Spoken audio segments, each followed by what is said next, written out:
It's, I don't know why the Wi-Fi or whatever keeps kicking me out. But anyways, I found another article, and today I'm going to be speaking about the red flags that reveal you're stuck in a dead-end job that goes nowhere. Where are the quality jobs? I mean, we have AI. We know AI is changing the place of work. It's changing how we work. We're changing who's working. And, it's just changing opportunities overall. And outside of technology, businesses are shifting how they work. What was once necessary is no longer necessary in a lot of ways. So the workplace for many has changed and shifted in so many ways. So I found two articles, one in Entrepreneur magazine and then another in Inc magazine. I'm going to read both of these articles and we're just going to discuss. I'm just going to discuss what is really going on when it comes to jobs and opportunities for work and the type of work that is available, and is that work even sustainable? For a lot, we see in statistics that a lot of people are working jobs and they're struggling. They're working 3 4 jobs even to try to make ends meet, and aren't still making ends meet. And then we've just got done dealing with the government shutdown where people were going without pay for 43 days. Like, that's just crazy in itself. It's a lot going on. People with that are being underpaid, not paid enough. I mean, still, when we even go and look at people that work for tips, they're still not even getting minimum wage. They're getting below minimum wage. So that in itself, if you know what your minimum wage is, it's what, like $7.25. I'm in Virginia. I think it's still 7.25. It might have moved up to 7.50. What, a quarter? That's not a lot of money. So that in itself, and then when you have AI coming in and changing those tip jobs and replacing those tip jobs, it's actually interesting to see where we are going to go with this, and what does that look like, and what is that for the future, right? So let's go ahead and see. Well, I'm going to start with the Entrepreneur article, and it's entitled, "This Red Flag Reveals If You're Stuck in a Job That's Going Nowhere. Employees value opportunities for growth, but they can be hard to come by."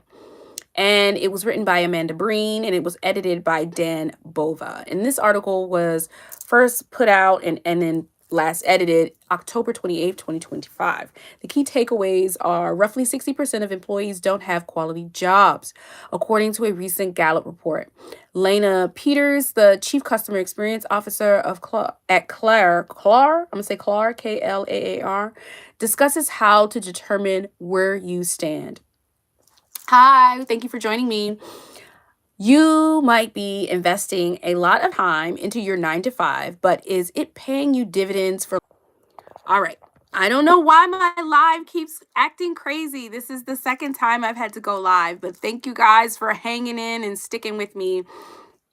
And I hope you all are doing well. I'm in Richmond, Virginia, and I'm going to be speaking about this. I'm reading this article from Entrepreneur magazine. I'm going to start back over since the live got messed up. I'll start the article back over. But I'm going to be discussing, where are the quality jobs, right? So I'm going to start with this article first that's in Entrepreneur magazine. And it's entitled, "This Red Flag Reveals You're Stuck in a Job That's Going Nowhere. Employees value opportunities for growth, but they can be hard to come by." All right. I'm going to start back off where I left off. And it says, "You might be investing a lot of time into your 9 to 5, but is it paying dividends for long-term success?" About 60% of people lack quality jobs, offering fair pay and safe workplaces, opportunities for growth, and more, according to the 2025 Gallup report. The research, which surveyed more than 18,000 U.S. workers across industries, demographics, and employee types. You can't hear me? Oh, it's glitchy. I'm so sorry. I don't know why it's doing that, because it was I don't know why it's doing that. I'm so sorry. I hope it plays back good. Let me try putting the Wi-Fi on. I don't know what is going on. Let's see. Because the Wi-Fi was acting weird, so I turned it off, but I just put it back on. So I hope that makes it work better. I don't know why it was acting glitchy. I hope you can hear me now. Okay. I hope it's working. I hope it is. Let me know. Yay! Okay, sometimes I'm sorry about that. I don't know why it's doing that. And then the live kept cutting off. This is my third time coming back on. It just keeps doing it. I don't know why it keeps doing it. I guess because it doesn't like me telling the facts that, the workplace is. You can't hear me? Oh my God. What is going on? Why can't you hear me? Oh my God. The mic is on. I don't know why it's like that. Can you hear me now?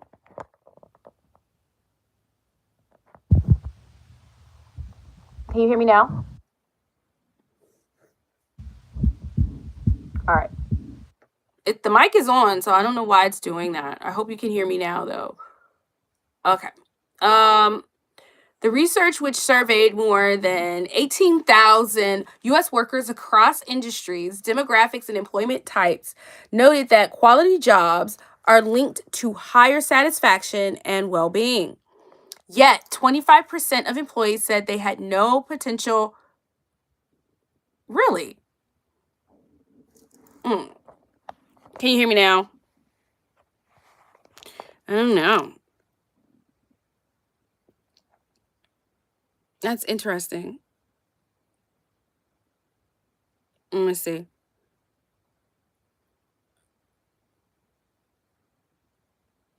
I hope you can hear me. I'm gonna keep reading and hopefully you'll just start back working, I guess. Okay. Um, Satisfaction and well-being.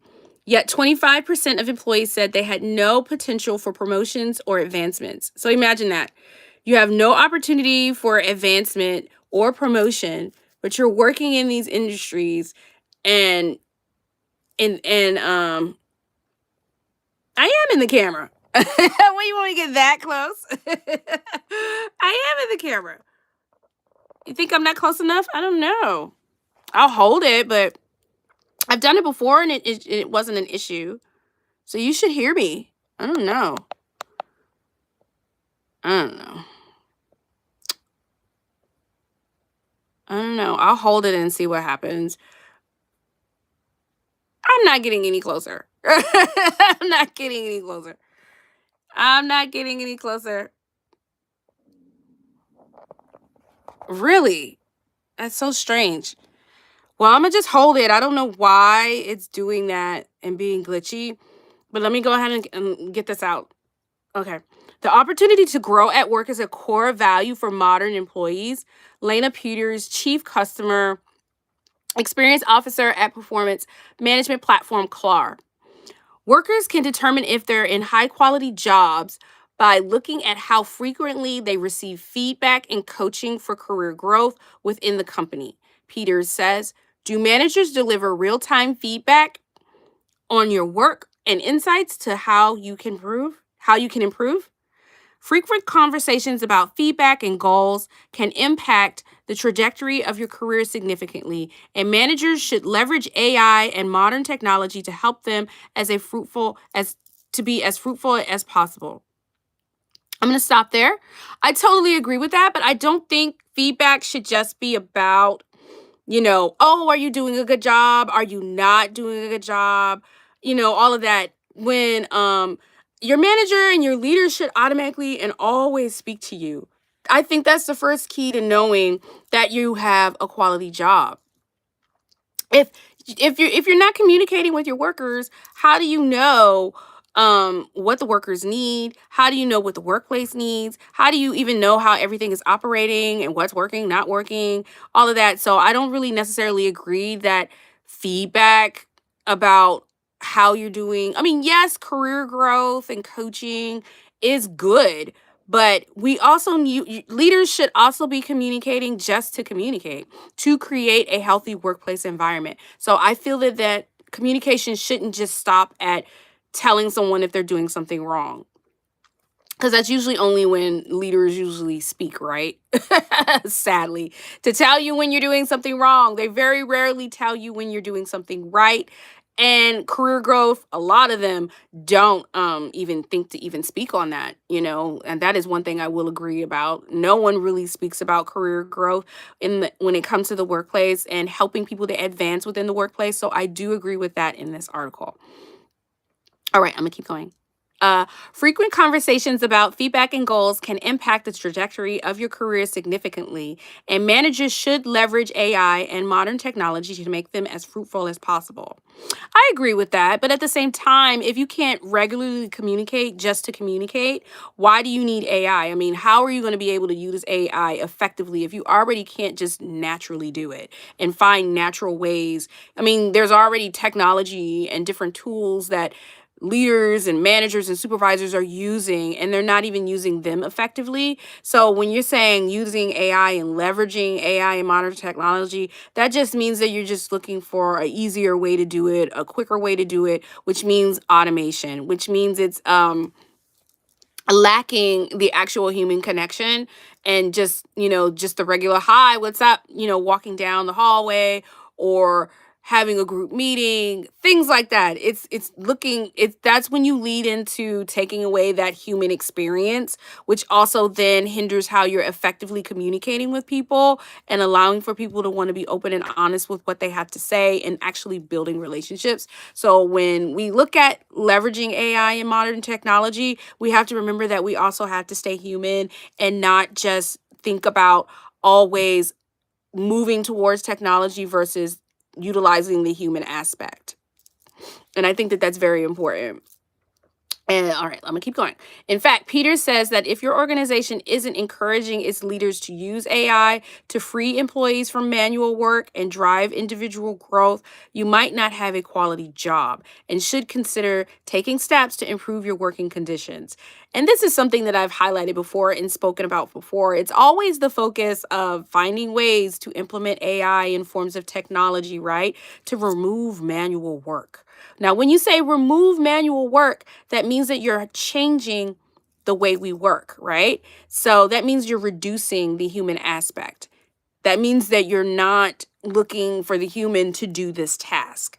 And that's another way of taking away from quality work, meaning that that's a opportunity for an individual. So if we're taking away that opportunity, we're changing the landscape of opportunities within itself. And it also is highlighting the push to reduce the workforce, right? To reduce how businesses are operating in a specific way, to move to more of a modern approach where everyone's looking to leverage AI. As you see, this article is already speaking about it. It's not really saying the human aspect of why there are no quality jobs. There are no quality jobs because people don't understand what quality work actually is, as we're seeing from the beginning, that there's no real communication. So if there's no understanding of what quality work is, how can you have actual quality jobs by thinking you're going to replace it with AI? That's just something to think about. All right. But I digress. See, I talk so much. Let me get through the article. I can't even get through the article because a lot of these things I just truly don't agree with, and that's why I like to come on here as if and try. I need to make more time to come on here to speak with y'all. But this is why I like to come on here, because I don't agree with a lot of this stuff, and I'm sure other people don't as well. And we have to make sure that we speak on these things to try to prevent this weird archaic thinking. I don't know what that is, but let me go through the article. In fact, Peter says that if your organization isn't encouraging its leaders, oh, I already read that part.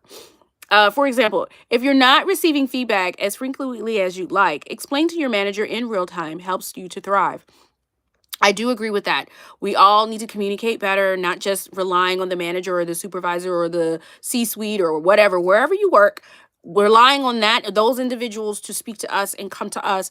But we ourselves also need to go and speak up for ourselves and advocate for ourselves and ensure that we're getting our needs met, whether it's by ensuring we have all the support that we're needed in the workplace or new investments within the workplace so that we can be more efficient and effective. And I think that that's very important. But let me keep going, because if we don't communicate, why would they want to communicate, right? So it goes both ways. But definitely leadership is supposed to take the helm of that because they are the leader. They're the ones that are guiding and directing. But, you know, sometimes leaders aren't really good leaders. They're just in the positions. And Closing out the article, Amanda states that if you do decide to move on to your next job opportunity, don't hesitate to ask HR and HR managers questions about growth opportunities within the company and if recently adopted any technology that can improve the flow of workers, says Peters. And the answers can help you identify a good job in this volatile economy and job market. Yeah, I agree. There should be some communication with HR and yeah, I agree. It's important to have communication with HR. It's important to build a relationship with HR, but it's also HR is viewed as the bad one sometimes. And in a lot of businesses, HR can not be the ones to actually open that bridge to communicate as well, and that's why it's important for HR to openly provide that information. So I agree that we as advocates, when looking for a job or working within a job or working within the workplace, you need to openly discuss your needs and be able to reach out to HR. But it's also HR's responsibility to reach out to the workforce. That's what they're there for. Their job is to openly communicate and give the necessary information for people to be effective. So it shouldn't just be on the individuals and the employees and the workers to do it. It should also be a part of the HR department as well. So I'm going to go ahead and go on to the other article from Inc. magazine where another contributor, Kit Eaton, I want to see what her take is on it. Maybe she has a different approach on how she views this and interprets these new studies and this new information. So, and there it's entitled, "This report says most people don't have quality jobs. Here's how your business can change that. Getting the right balance of pay, reliable scheduling, and employer support can make any job better and boost engagement." I agree with Kit already. Definitely written better than the previous article. A new report from research firm Gallup called the American Job Quality Study finds that essentially the majority of Americans don't have what's defined as quality employment. The poll defined this as a job that pays fairly, has reliable scheduling, and offers good paths for advancement and personal growth, among other positive characteristics. The data might prompt you to check in with your own staff and make sure their needs are properly met. Yes, I agree. Because a good leader will be like, oh, shit, people ain't got quality work. Do we have quality? Are we providing quality opportunities? And how do you go about doing that? A true leader would do that, right? Let's keep going. The findings are stark. Only 4 in 10 U.S. workers have quality jobs. Oh, my God. 4 in 10. That's scary. 4 in 10 have quality jobs, meaning 6 in 10 workers are being let down by their work in some way or another. Gallup's data backs this up with the survey finding, for example, that while 71% of workers agreed they could decide how to carry out their job, 62% of people said they didn't have reliable work schedules. A characteristic that can drive up stress, worker disengagement, and news site HR drive notes. Okay, they're highlighting. Furthermore, men are more likely than women to say they've got quality jobs. That is not shocking. That is not shocking. That's 45% versus 34%. While high quality jobs are spread across the nation, they're more common in Western states than other regions. I think that has something to do with workplace laws, right? That definitely has something to do with workplace laws, right to work laws, and all of those types of things, because it always is boiling down to where you live. So that makes a lot of sense. When I read this, that makes a lot of sense. It's actually scary, but it makes a lot of sense. And furthermore, it says, among the other unsettling results, Gallup's survey of over 18,000 people working in different industries and job types found that 29% of people say they're getting by or finding it difficult to get by. Now, we know this, and we're all living this. A sizable 43% say they're doing okay, and just 27% said they're living comfortably. So those are the ones in the leadership positions. Or The report notes that this backs up other data showing half of all workers earn at or below 300% of the federal poverty earn at or are below 300% of the federal poverty line for a family of two. That is very scary. That is very scary. Family of two. On the topic of job satisfaction, 85% of respondents agreed they were respectfully treated by colleagues and customers. So we still got some workplace issues here. But 69% said they had less influence than they should over their pay and benefits. Wow. So they're intentionally not having any power over what type of compensation that they can be given. And then and furthermore, 55% feel the same about technology adoption. Here we go, back with the technology adoption. Almost never use AI. Yeah. A lot of people still don't use AI. There's a lot of fear around AI. There's a lot of anger around AI. And even though we have these fears, and we're rightfully so right to have these fears, the scary part is businesses will still invest. Businesses will still invest. Businesses, regardless if it's beneficial, they'll rather take the loss than to have to worry about, what they view as lost productivity and efficiency. Okay, let me see. Though the survey doesn't look into this too deeply, this latter point tallies with numerous other reports about the accelerating way many workplaces are adopting AI and requiring their workers use the tech to boost efficiency. Even while they're failing to provide adequate training, and usage guidelines, another data point in the Gallup study underlines this, since only half of the respondents said they'd taken part in workplace training and education in the last year.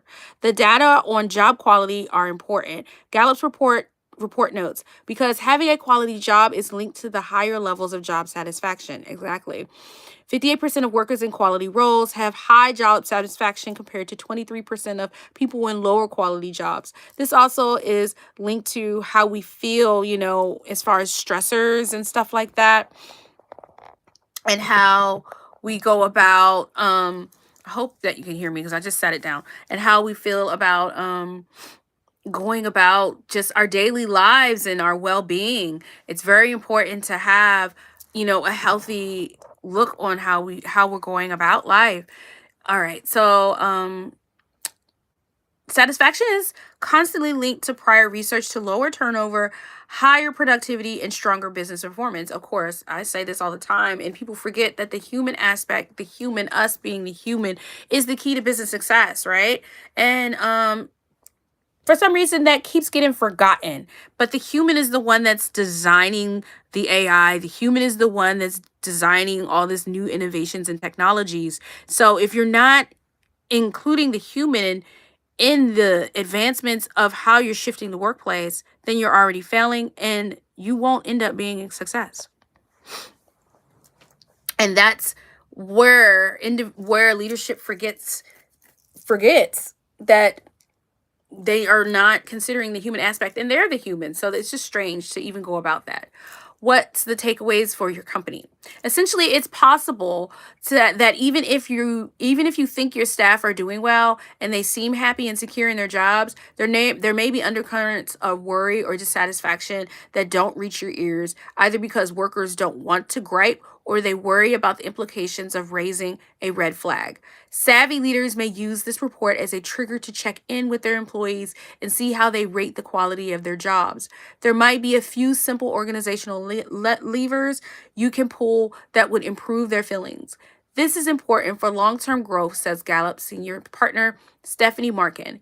If your staff feel their job is a high quality one, they may be healthier, more engaged, and more productive. Taking steps to boost job quality is not just the right thing for workers, it's a smart investment in stronger businesses and more resilient economy. And I totally agree with that.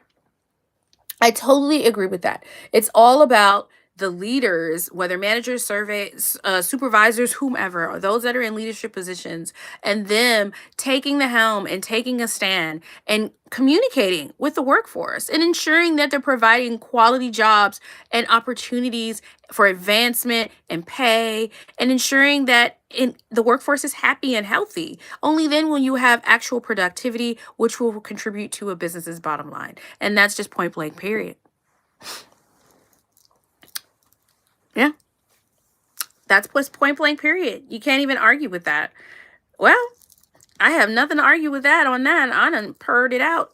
That is a fact that leadership needs to take charge and, actively engage with the workforce and ensure that they're treating the workforce, with respect and supporting and ensuring that they're have quality opportunities and quality compensation so that they can live have a quality of life.